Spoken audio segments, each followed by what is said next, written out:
Alhamdulillah, wassalatu wassalamu ala nabiyillah, amma ba'd. Le Cheikh Hafid al-Hakami nous pose une question très judicieuse, la numéro 136. Hal yadkhulul jannata aw yanju minan nari ahadun bi'amalihi. Est-ce que quelqu'un entrera au paradis ou sera sauvé de l'enfer par ses œuvres, c'est-à-dire uniquement par le prix de ses bonnes œuvres et tout ce qu'il aura accompli. Alors il répond à cette question en nous citant un hadith qui répond à cette question. Le prophète sallallahu alayhi wa sallam a dit dans un hadith rapporté par Muslim au numéro 2816, Qaribu wa saddidu. En gros, ça veut dire saddidu, ça veut dire iqsidu sawab. Cherchez ce qui est juste dans la religion, chercher ce qui est correct. Et comme on le sait, et comme l'a expliqué l'imam al-Nawawi, ce qui est correct et juste dans la religion, c'est le juste milieu. C'est-à-dire entre le laxisme des laxistes et l'extrémisme des extrémistes. Donc toujours le juste milieu. Essayez de l'obtenir autant que faire se peut. Et si vous ne le pouvez pas, comme l'a expliqué Cheikh Ibn Uthaymin, parce que tout être humain est forcément pécheur et qu'il aura des manquements, à défaut d'atteindre toujours ce juste milieu, qaribu, essayez de vous en rapprocher autant que faire se peut. Donc regardez en deux mots seulement, qaribu wa saddidu, dans ce hadith, le messager d'Allah sallallahu alayhi wa sallam nous enjoint à donner le meilleur de nous-mêmes, à essayer de nous tenir toujours dans la droiture, et si on n'arrive pas toujours à se tenir sur ce juste milieu, au moins essayer de s'en rapprocher du mieux que nous puissions. Mais le hadith n'est pas terminé. Il dit ensuite وَعَلَمُوا أَنَّهُ لَنْ يَنْجُوَ أَحَدٌ مِنْكُمْ بِعَمَلِهِ. Et sachez qu'aucun d'entre vous ne sera sauvé, c'est-à-dire de l'enfer pour être un heureux élu du paradis, par ses œuvres. Aucun d'entre vous, et imaginez qu'il s'adressait aux compagnons, alors que dire de nous? Et aucun d'entre vous ne sera sauvé pour ses œuvres, c'est-à-dire pour le prix de ses œuvres, en contrepartie de ses œuvres. Moi, j'ai fait tellement de bonnes œuvres dans ma vie d'ici-bas que je mérite le paradis. J'ai gagné pour cela le paradis. J'ai pu avoir suffisamment de hasanat pour acheter le ticket du paradis. C'est comme ça qu'il faut le comprendre. Donc les compagnons s'étaient étonnés et lui ont dit, pas même toi, ô messager d'Allah. Alors il répondit, pas même moi, wala ana, illa an yatarammadani Allahu bi rahmatin minhu wa fadlin.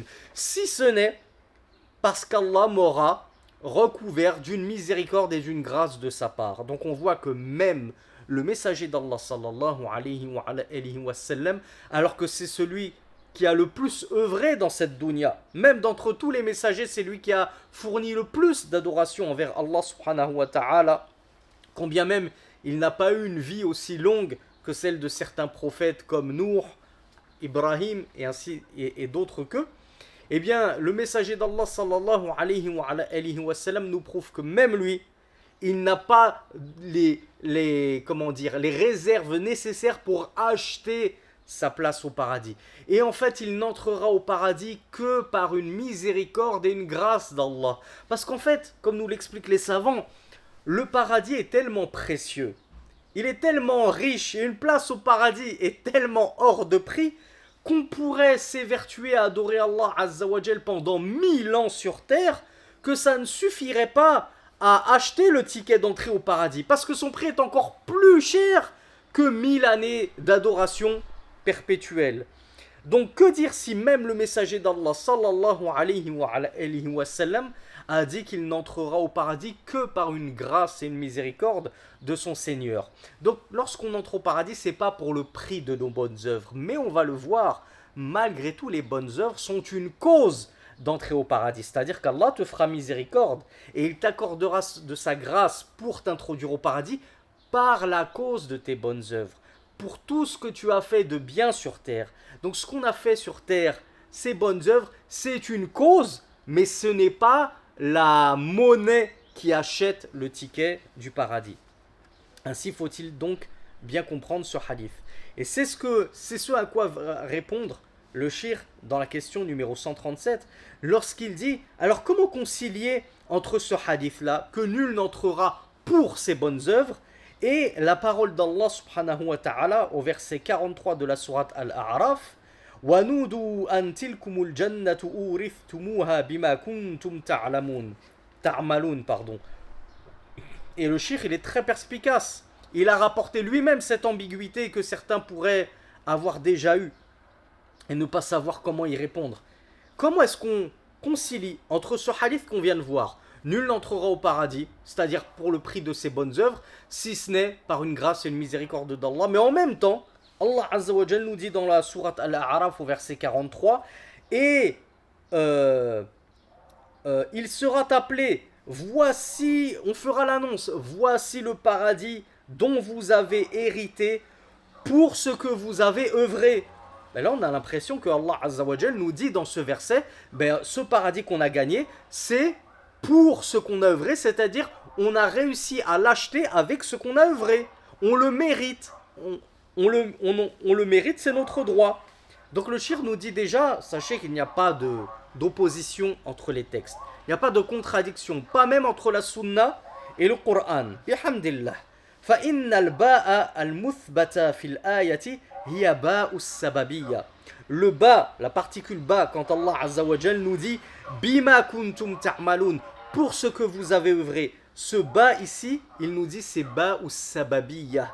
C'est le bas de la conséquence. C'est-à-dire que vous êtes entré au paradis, on vous a fait hériter des jardins des délices en conséquence de ce que vous avez œuvré, de ce que vous avez accompli. Mais ça ne veut pas dire pour le prix, parce que vous avez eu suffisamment de bonnes œuvres qui ont acheté cette place au paradis. Non, ils ont dit, c'est la conséquence. Tu as fait du bien sur terre, conséquemment, Allah Azza wa Jal va tenir la promesse qu'il nous a faite. Celui qui l'adore sans rien lui associer, eh bien il rentrera au paradis. Ce sera sa récompense. Donc le cheikh nous dit لأن الأعمال الصالحة سبب في دخول الجنة لا يحصل إلا بها. En effet, les bonnes œuvres, elles sont une cause de notre entrée au paradis. D'ailleurs, on ne pourra entrer au paradis que par la cause de bonnes œuvres. Si ce n'est comme on l'a vu dans un cours précédent, qu'Allah Azza wa Jal, Yawm al-Qiyamah, au jour de la résurrection, il sortira de l'enfer des gens qui n'auront jamais accompli le moindre bien sur terre. Et on l'a même vu, une fois qu'il aura sorti tout croyant de l'enfer, et qu'il restera encore de la place au paradis, Allah Azza wa Jal créera des gens qui n'ont jamais œuvré, puisqu'ils n'existaient pas, et il les fera entrer au paradis. Donc le cheikh nous dit إذ المسبب وجوده بوجود سببه والمنفي في الحديث هي باء الثمانية.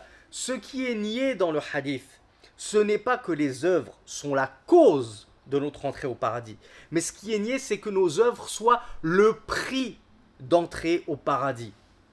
فإن العبد لو عمر الدنيا وهو يصوم النهار ويقوم الليل ويجتنب المعاصي كلها لم يقابل كل عمله عشر معشار أصخر نعم الله عليه ظاهرة والباطنة فكيف تكون ثمنا لدخول الجنة. Une réponse exceptionnelle du cheikh. Il nous dit, ainsi donc, si le serviteur d'Allah, on lui faisait vivre une vie aussi longue que la dunya, jusqu'à la fin des temps, il vit comme Iblis, à qui Allah Azza wa Jal a accordé un répit jusqu'à la fin des temps. Eh bien le cheikh nous dit, si un serviteur d'Allah vivait aussi longtemps que la dunya, en jeûnant toute la journée, en priant la nuit et en s'éloignant de tous les interdits, cela ne pourrait même pas valoir et représenter le dixième du plus petit des bienfaits d'Allah subhanahu wa ta'ala, cachés ou apparents. Et là, imaginez-vous, le cheikh nous parle des bienfaits sur terre, le bienfait de la vue, le bienfait de l'ouïe, le bienfait de la locomotion. Allez demander aux infirmes et aux gens handicapés, qu'est-ce que tu donnerais pour retrouver la vue? Qu'est-ce que tu donnerais pour retrouver l'ouïe? qu'est-ce que tu donnerais pour retrouver l'usage de tes jambes? Il dirait, je donnerais toute ma fortune. Je préfère vivre dans la pauvreté et pouvoir me balader dans la nature, marcher dans un parc, tout simplement, ça vaut tous les millions du monde. Le Cheikh nous dit, si on vivait toute la dunya et qu'on s'éloignait de tout le mal possible, de tous les péchés, et qu'on priait la nuit et qu'on jeûnait, qu'on priait la nuit et qu'on jeûnait le jour, tout ça n'équivaudrait même pas au dixième du dixième d'un des bienfaits, du plus petit bienfait même, nous dit-il, des bienfaits d'Allah sur terre, apparents et cachés. Alors que dire de valoir le ticket d'entrée pour le paradis, de valoir le prix du paradis? C'est absolument impensable et inconcevable. Et le shir conclut en disant Rabbighfir warham wa anta khayrur rahimin. Ô Seigneur, pardonne et fais miséricorde, et tu es le meilleur des miséricordieux, comme dans la sourate 118, comme dans le verset 118 de la sourate Al-Mu'minun. هذا والله أعلم وصل اللهم على نبينا محمد والحمد لله رب العالمين.